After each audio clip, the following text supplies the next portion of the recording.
You can listen to the Canadian Gothic early and ad-free on Amazon Music. Include it with Prime. Hey guys, there's a case right now going in my hometown about Kitchener-Waterloo. A person's house, apartment, was set on fire, and the person, Eli Wood, is still missing. Investigators initially said they thought the disappearance was suspicious. Now they confirmed foul play is suspected. I need to know where my child is. You are listening to Canadian Gothic. Hello, listeners. Tonight's story is going to take us to Kitchener, Ontario, and back to October 18th of 2025. Then 25-year-old Eli Wood spent the evening on a video call with family back in Nova Scotia. This is something the family did daily as a way to stay connected while Eli was pursuing a master's degree at Wilfrid Laurier University in Kitchener, Ontario. On this particular night, a Saturday, the call ended around 11:30 p.m., and everything seemed completely normal. But hours later, there was a large fire at Eli's apartment, and when firefighters responded, they didn't find Eli there, and he hasn't been seen since. Police say the fire was arson, and now they say that foul play is suspected in Eli's disappearance. But months later, little more than that's been revealed. Important questions like what happened that night, how did they determine the fire to be arson, and where is Eli, all remain unanswered. Tonight, in this episode of the Canadian Gothic, Madelayne Klein and I will discuss everything we know and everything we don't know about the disappearance of Eli Wood. Let's get into it. Ms. Madelayne Klein, we're back for another discussion. We have a strange one. Before we get into the story, what did you know about Eli Wood's disappearance before we got into this over the last couple days? I remember when they went missing. And just recently, actually, it's funny that we decide to do this now because just recently on TikTok, I've had more people than usual recommend or request his case. So when you suggested it, I was like, is there something new? Like, did something happen? But yeah, and the more, when I looked into it more, I was like, oh, I thought I knew about this and I did not. Yeah, it's one that a lot of people talk about, but there isn't any major updates recently that would have generated requests to you or I to cover this story. I think it's just people trying to get the story out there and get people talking, because one thing you'll see as we go through this story is there are a lot of people who care about Eli and a lot of people who want to bring Eli home and get answers one way or another. Eli, by all accounts, like it is not an exaggeration or a true crime trope to say Eli Wood had the reputation of like a do-good community member who made the world better by being in it, quite simply. As we go through Eli's background, you'll see why friends and family refer to Eli as a kind, caring, calm, intelligent, and deeply supportive community member. And this is someone who was dedicating themselves to making the world better. Eli had already earned a Bachelor of Social Work from Mount Allison University, which is a university in New Brunswick, but didn't just earn a Bachelor of Social Work. Eli Wood was like a star at university. They won the award for Student of the Year, first year Student of the Year during their first year there. But then when they graduated, they won something called the Discovery Youth Award in 2018 for a project that they did helping people with anxiety. And now just to introduce Eli Wood, I'm going to play a short bit of a video made to celebrate their 2018 Discovery Youth Award. And this will give us a sense of who Eli Wood is and was as a person. My name is Eli Wood. I attend Mount Allison University, and my project was titled Stimulation of the Vagus Nerve Through Targeted Temperature Therapy 2.0. My project investigated the use of a combination of a GSR sensor and a thermoelectric element to treat anxiety.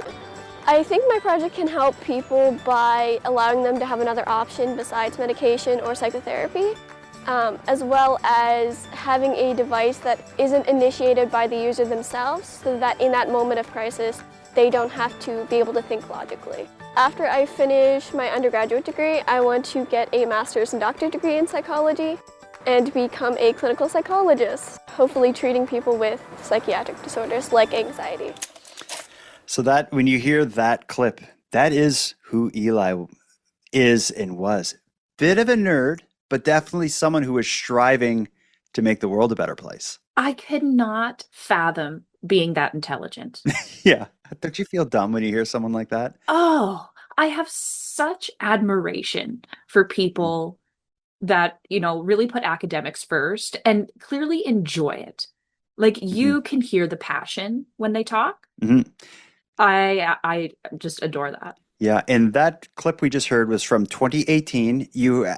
In that, Eli mentions like, when I'm done this, when I get my social work thing, I want to go on and get a master's, which Eli did, because the next part of the story is Eli leaves Nova Scotia and New Brunswick to go to Kitchener, Ontario to attend Wilfrid Laurier University to complete their master's of social work, just like they said. So this is someone who's like goal oriented in achieving it. Like they were on the path. When they say they're going to do something, they do it. And Eli was passionate about social work while attending Wilfrid Laurier, pursuing the Masters of Social Work.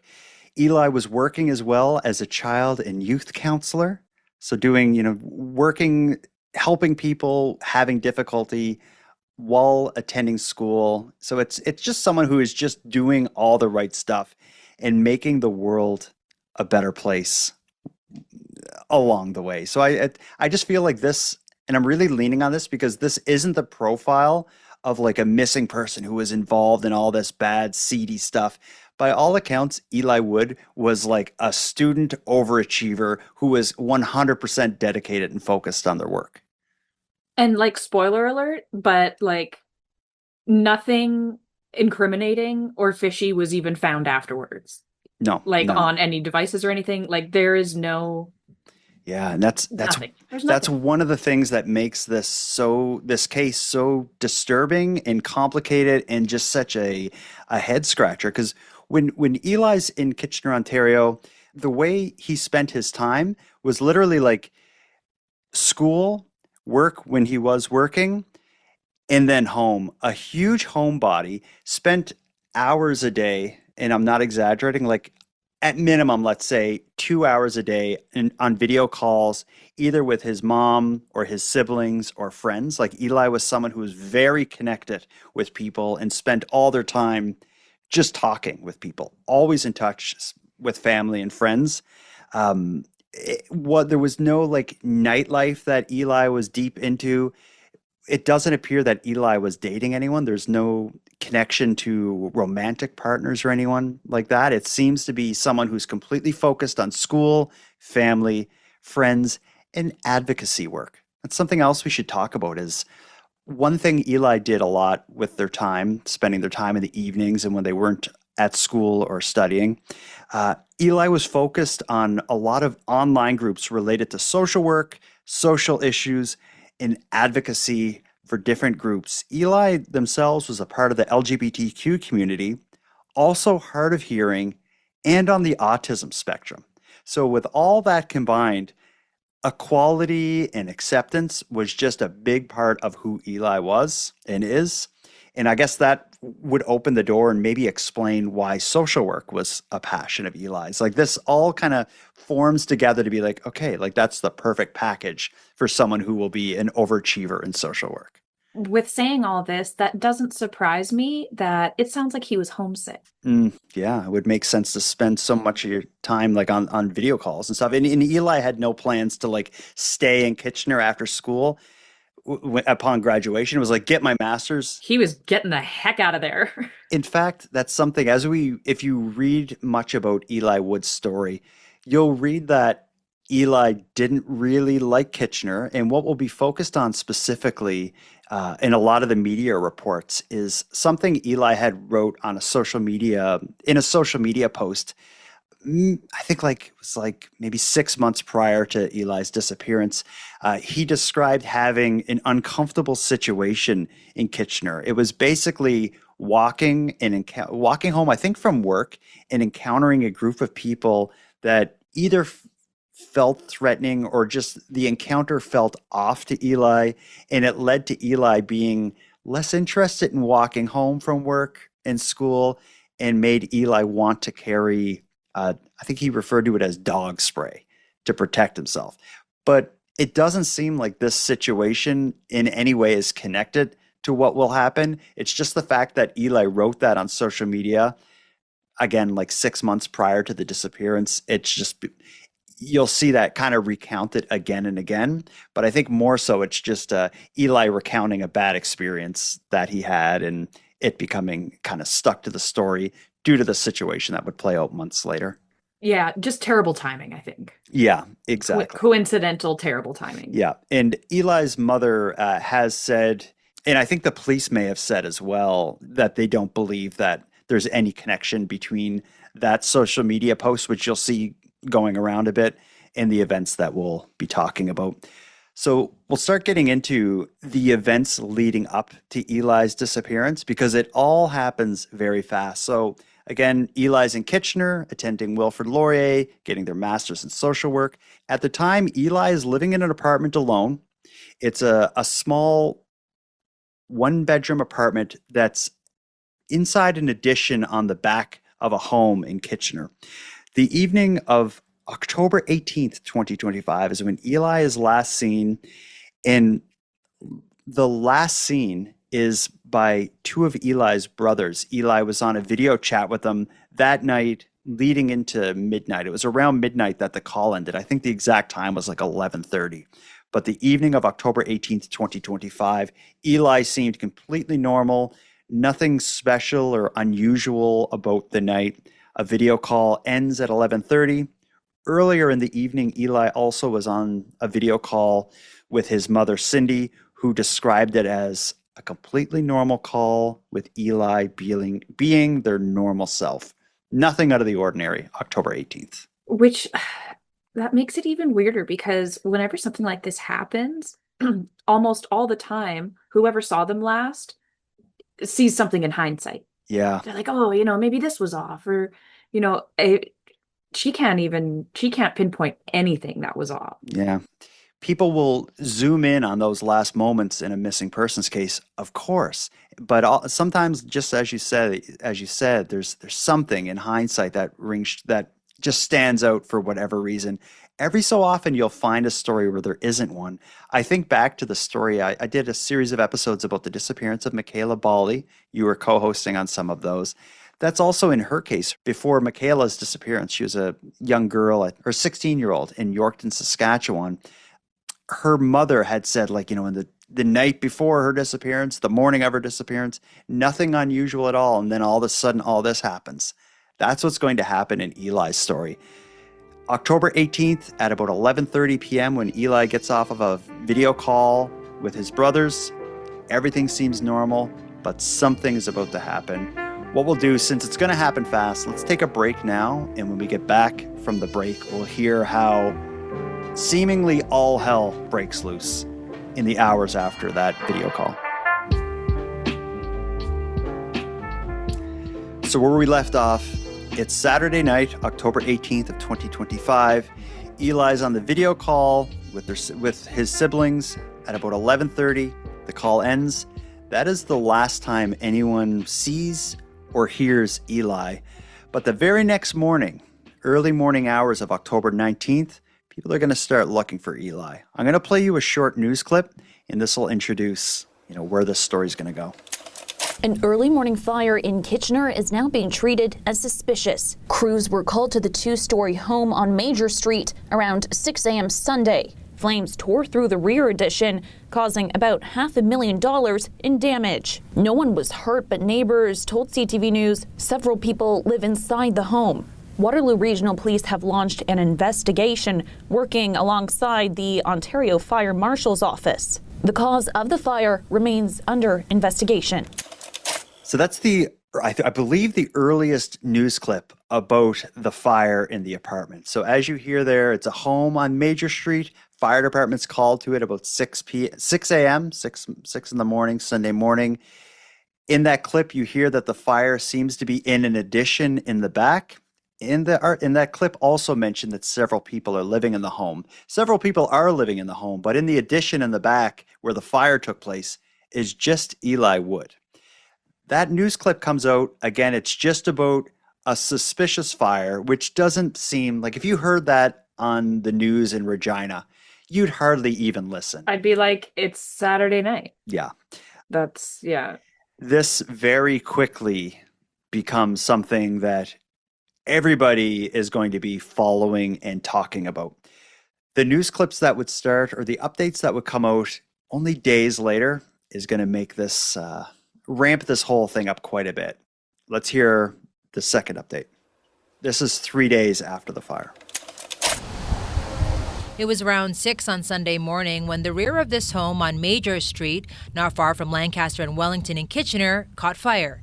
The damage described as significant. And through investigation, we determined that the fire was suspicious and has classified it as an arson. At the time, fire crews were told one person may have been inside, but no one was found and no injuries were reported. And I won't get into other things that were located in the unit, but I can say that there was nobody located inside the unit. Now, Waterloo Regional Police say the tenant, 25-year-old Eli Woods, is missing. We don't have any information to indicate that Eli Wood was involved in setting the fire or anything like that. We won't know that until we speak to them. Police are appealing for tips, saying they want to check on Woods' well-being. Anytime you have a significant fire like that and we're not able to locate the tenant that lives there, it causes some concern and some suspicion. Police say Woods has partial white eyebrows and eyelashes and white hair, along with a flower and seahorse tattoo on the left forearm and a rainbow tattoo on the upper right arm. Approximately 4'10", between the weights of 85 to 95 pounds. Police say Woods lived in the rear unit of the home. The fire damage, pegged at around $500,000, was contained to that area. So there's so much to say about that update. I think, first of all, they're responding to a fire. They have enough evidence to say it is arson. And they also say, like, I don't want to say what we found in the home, but we didn't find anyone and we want to know where Eli is. Like, it's just sounding so bad right off the start. Right. And like my mind immediately went to kidnapping, but it was, not until I listened to that news clip that I was like, oh yeah, some people probably think Eli did it and ran away. I can't believe that didn't dawn on me before. But yeah, I don't think that would happen. Yeah. And from the very beginning, like that clip we heard with the police officer speaking, that was only 3 days after the fire happened. That cop's already very carefully choosing their words, and you can tell they're holding a lot back. That's going to be like the theme of this episode. Before we get to the next update, because again, it's one after another in the days after the fire, we got to talk about Eli's size. Under 5 feet, 85 to 95 pounds. This is a very tiny person, right? Petite. Yeah. Like feather. Yeah. I'm shocked when I heard that. Actually, I saw the height and weight in an article and I thought it was like a typo, but no, that's just a petite person. It happens. Not much to say there other than it stands out to me. Off topic. I think Snooki from Jersey Shore is 4'10". That's very off topic. So it's a good comparison. Yeah, it is. Maybe your listeners are also Jersey Shore fans. I'm sure there's one out there. I'm sure. Jersey Shore fans haven't figured out how to play podcasts yet, so no, there's none. They don't know they exist yet. Yeah. Anyway, that news clip, what it tells me is that the cops already have a pretty good idea.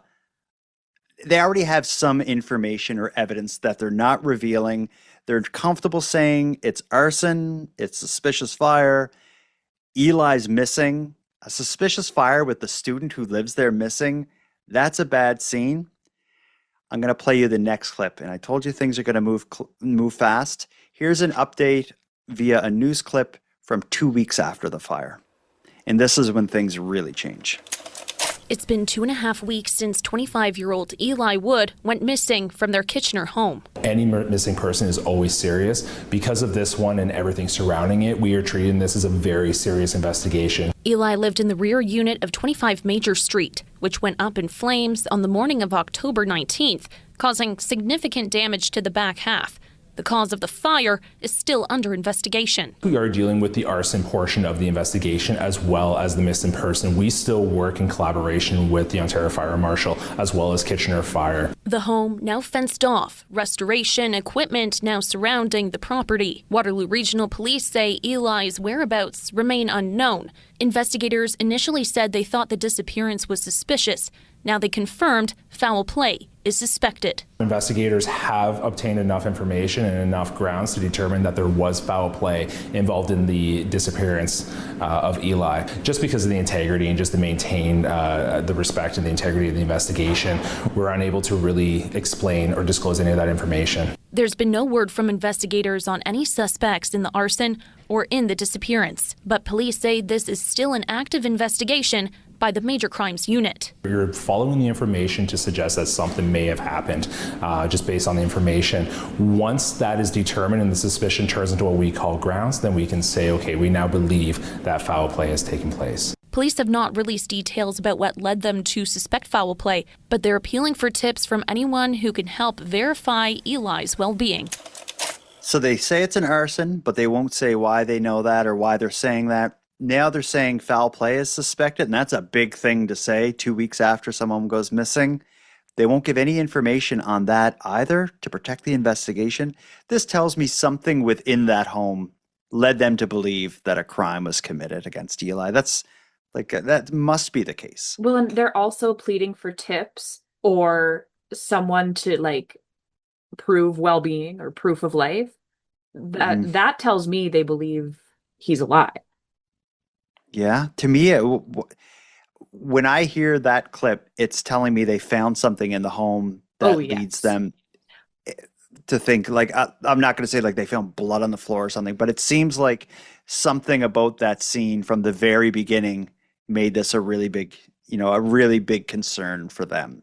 Well, even if the fire destroyed a good portion, you can still tell what happened. I'm sure there would still be signs of a struggle if there was one, and and we don't even know that $500,000 could be a lot of smoke damage. So we could the scene could have been okay still ish. Yeah, enough to figure out that it's arson. Generally, I worked in home insurance for years, so I have a bit of a background in an arson investigation.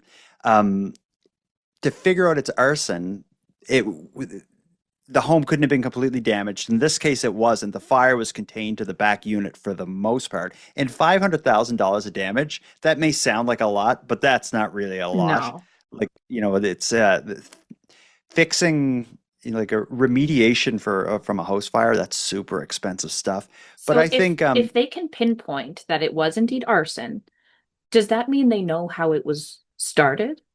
At least where it was started, but usually they can tell by the burn patterns in the floor if an accelerant was poured, like gas or something. Yeah. So that they would have figured that out right from the very beginning. If someone tries to burn a house down and doesn't accomplish it, it's usually very obvious that where they poured the gas and stuff like that. But let me ask you this.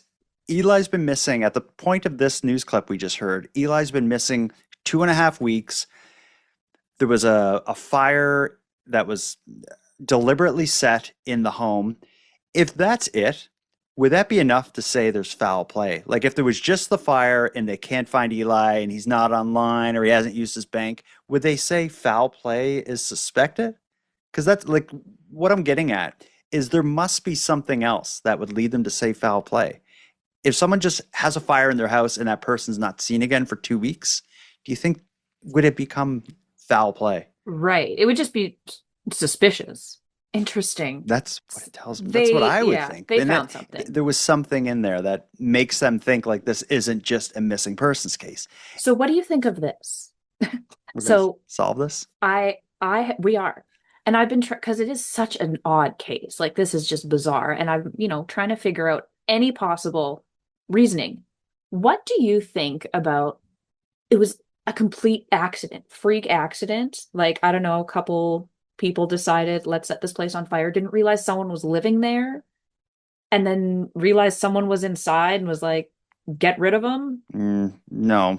No. It's the back unit of an apartment. Like someone, when I looked at it on Google Maps and stuff, someone would have had to walk down that driveway. It's very deliberate that Oh, would bring someone down there. okay. It's not like, this busy intersection and the door to Eli's unit's right onto the street. Like someone would have to walk down there to go to Eli's unit at the back of this, large home.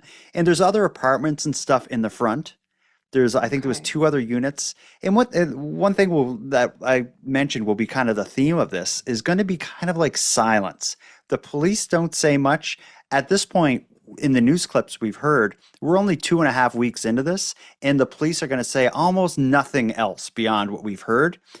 Uh, Eli's family has been speaking via social media posts, but they're not really out in the public, and maybe they have good reason for that. But also the other people who live in this building, they're not like friends of Eli's or anything, but the other tenants in those units in the front of the home, they, as far as I could tell, haven't spoke publicly as well. It's very like quiet, and there's not a lot of information out there, but it's also a very high profile case that a lot of people are talking about. It's I find it very unusual. Well, maybe those neighbors are smart because there's nothing to say.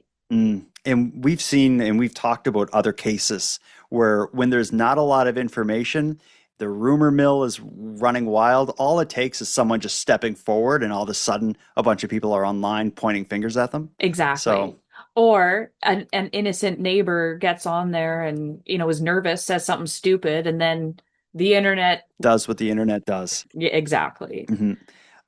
This story at the point we're at now, we've gone through kind of the main notes related to who Eli is, Eli's disappearance, the fire, the kind of the timeline of it going from a suspicious fire to foul play involved. Let's take our final break, and when we get back, we can hear from Eli's family, and we can also hear about some of the searching and civilian searching, and we can get caught up to present day on this story.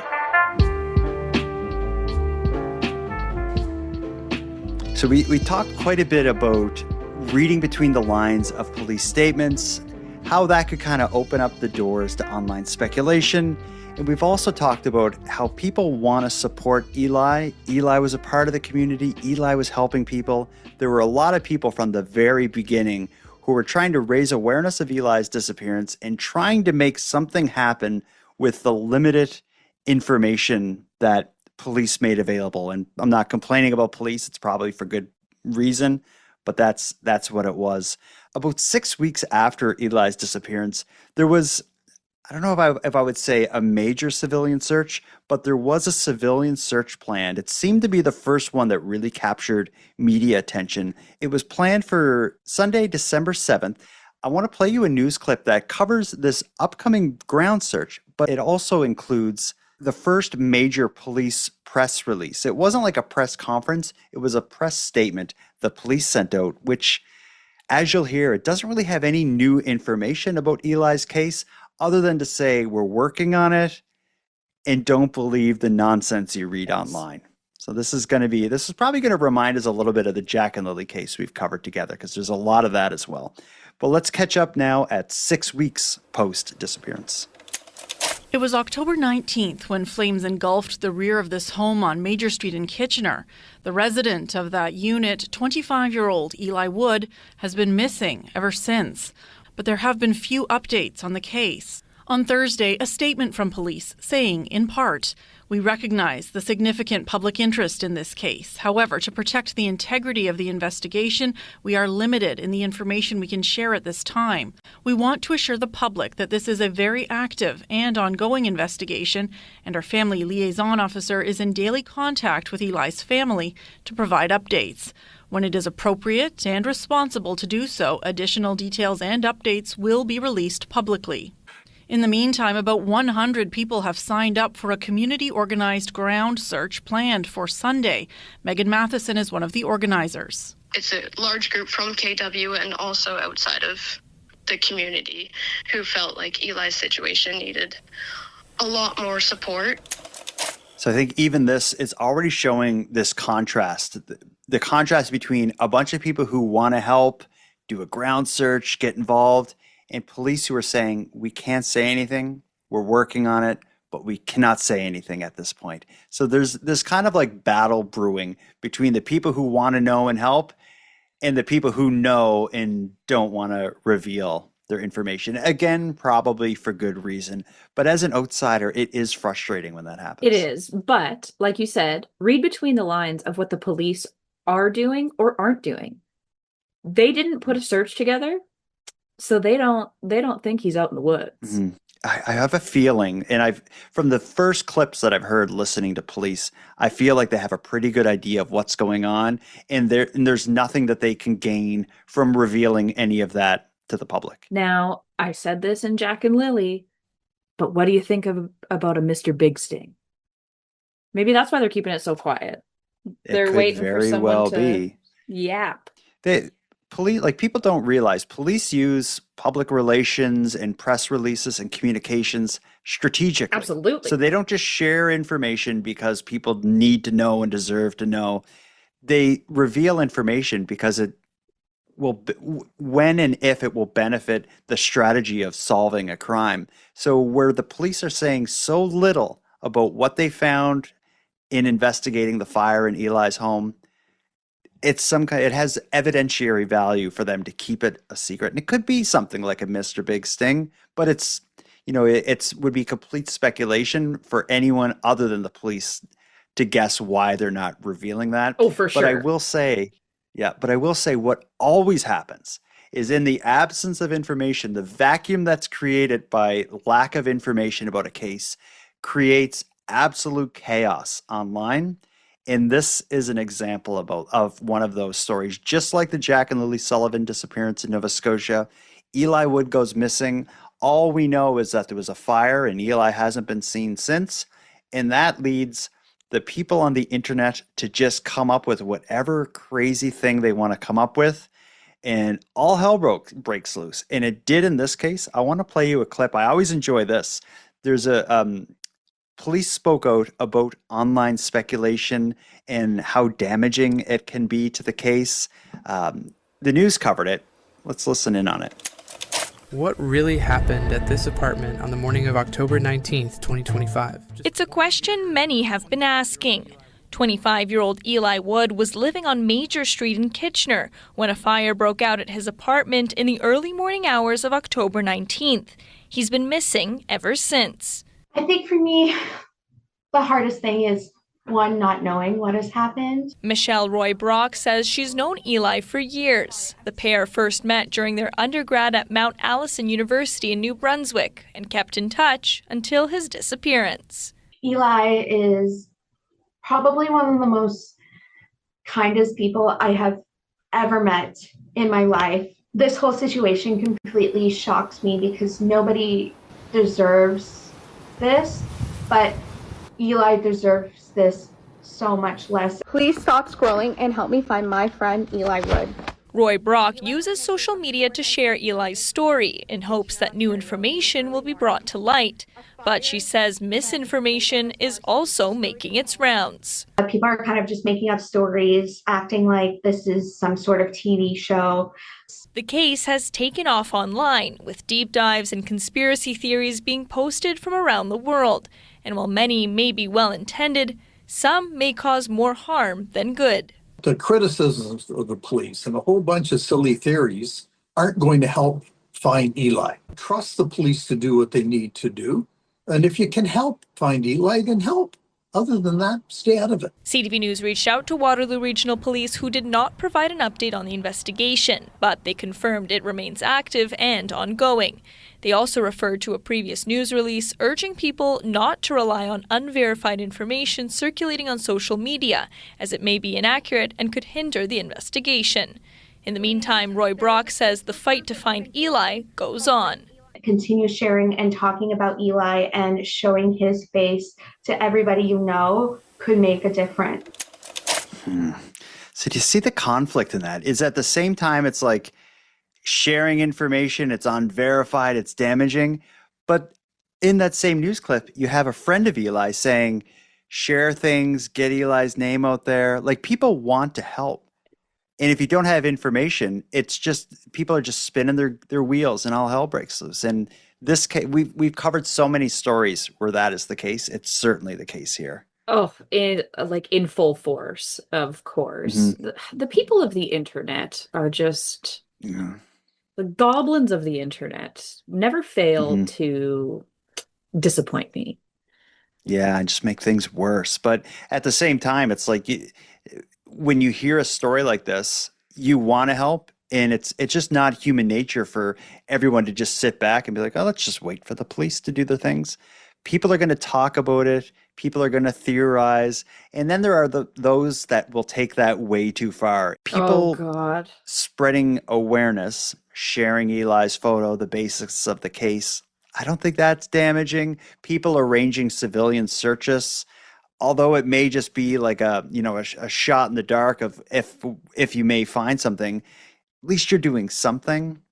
So it's hard to help because you want to, but Well, I there's a big difference between, sharing a missing persons photo and talking shit about topic things that are off topic. yeah.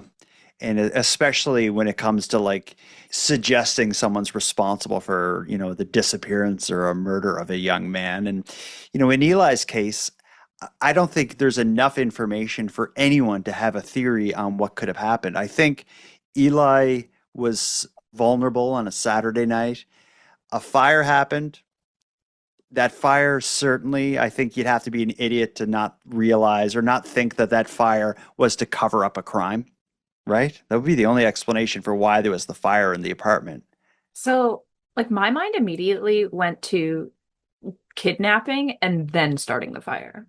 Whatever happened, that person or those people responsible left with Eli in some way and lit a fire to hide whatever happened in there. The fire wasn't a complete success because it didn't burn the entire building down. The police were then able to go in and get some of that evidence that the people who did the bad thing wanted to get rid of by the fire. But whatever was left behind wasn't enough to solve the case yet. But Whatever was left behind, it wasn't enough to do, like, because there are lots of no body cases. If there's enough blood DNA in an apartment, they can say, yeah, this person was killed. So maybe that's why, like, there's not enough to claim anything. And that's why they worded it as like, we want to know about Eli's well-being. Yeah. I wonder if they think he's might still be alive. They could really be zooming in on someone and just trying to get the case rock solid before something happens. But either way, I think like reading between the lines, there was some information, evidence left in that apartment, and they're trying to protect that. And as far as what it could be, it's we'd just be guessing. But what I will say is when you hear Eli's mom, Cindy Woodamaro, appeal for information, it will break your heart. And Eli's mom is endlessly posting about Eli on Facebook. I've been sent countless, like listeners have sent me countless links to Eli's mom's Facebook posts appealing for info. I want to just play you a short clip of some of what Eli's mom puts out there, and this breaks my heart. It has now been 238 days since I last heard Eli's voice. I need to know where Eli is. I need to know if Eli is safe. If something's happened, you need to speak up.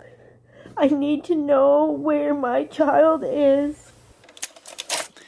That was something she posted to Facebook, just like a video of like 2 or 3 images of Eli with Eli's mom giving that message on Facebook. And that is hard to hear. That's that you hear pain and desperation in that. That is any parent's worst nightmare. Like, Yeah, I it can't is. imagine what that poor woman is going through. And it's the worst nightmare when your kid is everything is going right, they're doing everything right, but they're leaving the home to go to university. You're like, I hope they're okay. I hope it's safe in Kitchener. Like, oh, like it's going to be fine for Eli. But in the back of your mind, it's like something bad could happen. And this is the kind of worst case nightmare scenario of what could happen when your kid travels across the country to go to university. Even if they're a good kid, bad can find their way to them. And I truly think, like, I think this will be solved. And when it is, I think it's going to be an example of evil running into a good person. I agree. I think I was going to say wrong place, wrong time, but Eli was in his home, so he was in the right place. But yeah, I think it's one of those cases of bad things happen to good people, unfortunately. And I'm wondering if it's random or for some reason someone had it out for him. Well, the hate crimes are on the rise in Canada. Eli was a proud member of the LGBTQ community, and that those people in that community are targets, like it or not, are targets of crime, violent crime. So that's one aspect of it that's possible. But at the same time, Kitchener, like many other cities in Canada, has substance abuse, addiction, homelessness, the rising cost of food make people desperate. I feel like there is a lot of desperate people who would do bad things to good people. Absolutely. Or mental health episode. Yeah. Nothing's off the table right now. It's a question of if someone went into Eli's home and did this, you would think that there would be a record of it, either from, phone calls and texts and emails to Eli, and police have access to all that stuff. Well, that's why I'm thinking it was around, like, strangers. Yeah, like a knock on the door, and you open the door, and a 4'10", 95 pounds, like that's someone who easy target is an easy target, and maybe that's what it will end up being. If there's no digital trail in this day and age, texts, emails, phone calls, that would scream random knock on the door. And where Eli's apartment is, if you look at it on Google Maps, it's this isolated little area at the back of a house. But I'd like to think that, usually hate crimes they're messy and they're obvious and they're, for attention. And maybe that's why the cops are so quiet about this. They're like, let's just not give them what they want. And they know what happened. And they're just trying to prove it. And they don't want to make a big spectacle out of it because they don't want to give them, I don't know. I'm grasping at straws here. Does that show up at your door in your apartment, or does that happen on a street corner when you're walking home and you cross the wrong, the path of the wrong person? Like, Kitchener is a big city. I don't think someone is going to be like, there's someone who's, a member of this community I don't agree with. I know where they live. I just don't see that happening, but I guess it is possible. I don't put nothing past no one. I've spent enough time on the internet to know that people are shitty and bigoted and sick and violent and toxic and angry. All those things exist. I'm going to give us the most up-to-date information about this case. I'm going to play a news coverage from March, just about 3 months ago at the time of this recording, of another civilian search. This one was interesting because it happened in March, just as the snow was clearing in Kitchener, which is the best time to do a ground search for a missing person because the snow is gone, but the leaves on the trees haven't grown in yet. So around March is like ideal time for ground searching. Here's coverage of a March 2026 ground search. Okay, I've already marked it. A group of concerned residents searching the forested area at the Woodside National Historic Site on Friday, looking for any signs of Eli Wood. We're just hoping to take a look. I mean, the snow's been bad, so this is kind of the first time since the snow's melted that we've looked. So just looking for any evidence that Eli has been here. Anything that can help in the case at all. Organizers of Friday's search saying the wooded area is nearby the home where Wood was living and wanted to check the area today, especially as the snow melts. No specific reason, we don't have any information that tells us that Eli was here specifically, but you have to start somewhere. Powell doesn't know Wood personally, but feels it's only right to help search for a fellow Wilfrid Laurier University student. I'm a student at Laurier, so I've seen posters, and obviously Eli was a member of that community, so it just feels like like we should, as the students, we should kind of be the ones looking for our fellow student. Keep an eye out for more searches. I think there'll definitely be more. And we could use all the help we can get because there's, a lot of ground to cover in Kitchener. Well, and that's so nice that they orchestrate these because it keeps Eli's name out there. We may kind of be stuck in between a rock and a hard place at this point, but they're pushing through and making sure people don't forget. And again, it's only been 8 months. So this is still this is far from a cold case. This is something where at any point there could be a major development. I'm going to be watching it. My heart bleeds for Eli's family, especially so, every life is valuable. But in this case, Eli seemed to be someone who was dedicated to making the world a better place. And it's like social work is so important. We've talked about all these issues that create problems, mental health, homelessness, addiction, all this stuff. This is the stuff that Eli was dedicating their life to improving. And, for something to happen, who knows what happened, but something happened to Eli Wood. And it just seems so unfair. That's perfect. No notes. Mm-hmm. There is a $5,000 reward for information leading to Eli's whereabouts, and that reward is being offered by Eli's family. For anyone who wants to learn more or follow this case closer, I'm going to add some links in the episode description where you can find Eli's mom, Cindy's posts, and a Facebook group dedicated to discussing Eli's case or providing updates to Eli's case. If anything else happens, I'm gladly going to be covering this story. It's just I feel like at this point it's a mystery, but so little of it is revealed. I think it's a story. I think it's obvious that there's more to it, and there's probably a good reason why we don't have that information to discuss here tonight. There are so many different, true crime cases, whether it's a disappearance or a murder.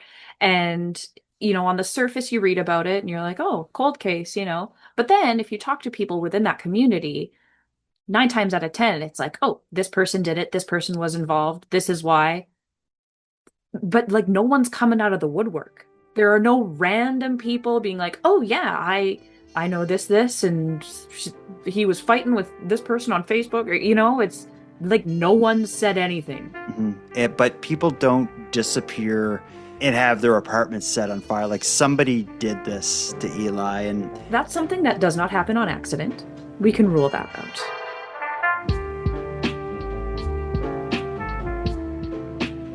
I want to thank you for joining us for this episode of the Canadian Gothic. Of course, this is a disturbing story, and certainly a true mystery. I can only hope the investigation's silence is to support an active investigation that's inching closer to an answer. If anyone out there has any information they think could help the investigators, do the right thing and contact police. As well, if there's anyone close to this story that would like to speak with me, you're welcome to contact me at thecanadiangothic.com/contact. If you have anything to share, I'd be very interested in speaking with you. And with that said, I'm going to wrap up this episode, but before I do, I have some thanks. First, a big thanks to Madelayne Klein for joining us here, Monty Data, who contributes the music for the show, and Linz from the Dystopian Simulation podcast, who provides our intro and outro voiceovers. And then lastly, but most importantly, a massive thank you goes out to each and every one of you listening, as without your interest and your support, the Canadian Gothic would be as pointless as it would be impossible. Now, on the topic of support, let me thank the newest subscribers to our premium feed. Chelsea, Virginia, and Robert, we appreciate you. And for anyone else who'd like to support the show, you can do it in a variety of ways. First of all, a premium feed subscription costs just a couple bucks a month, and that money will fund the creation of new episodes. But the premium feed will also give you those episodes 2 days early, give them to you ad-free, and give you access to a back catalog of episodes. If that sounds like something you're interested in, you can go premium at thecanadiangothic.com/support. And even if you don't want to go premium, you can still support the show by sharing this episode on social media and letting all your like-minded friends know they should listen. Your support is very much appreciated. So with all that said, take care of each other, hug your loved ones tight, and let me know if you see anything weird. Thank you for listening to Canadian Gothic. I need to know if Eli is safe. If something's happened, you need to speak up. I need to know where my child is.